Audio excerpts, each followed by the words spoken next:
In a previous video, I explained how it's impossible to really say that any language is the oldest language in the world, but somebody mentioned, what if we think, what is the farthest someone can go back and still understand it? In other words, what is the oldest ancient language that is mutually intelligible with its modern language equivalent? Some have suggested North Sentinel Islands because they're extremely isolated. And while isolation does tend to create more conservative dialects because you don't have those outside influences, it's no guarantee. They could still be very linguistically productive and innovative people. Some have mentioned, genetically speaking, Khoisan languages should be the oldest because they were the first Homo sapiens to branch off, or rather, humans basically come from that area. But as others have mentioned, biological genetics is not necessarily equivalent to linguistic genetics. A lot of people speak languages that are not really from their genetic ancestry. But we do talk about language relations and their history as genetic relationships. So the terminology might get a little bit confusing. Just know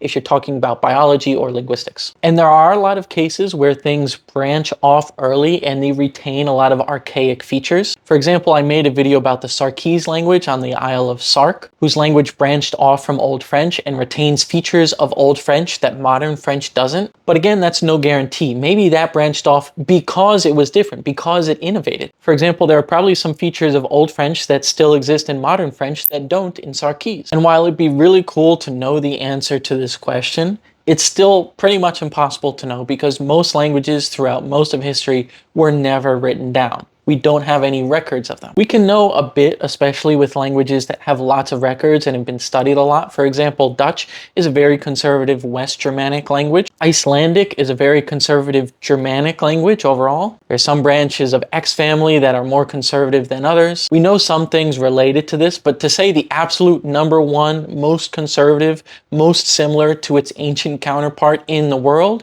is impossible. But it's still really cool to think about. And if you're going to approach the topic of what is the oldest language, this would be the way to do it.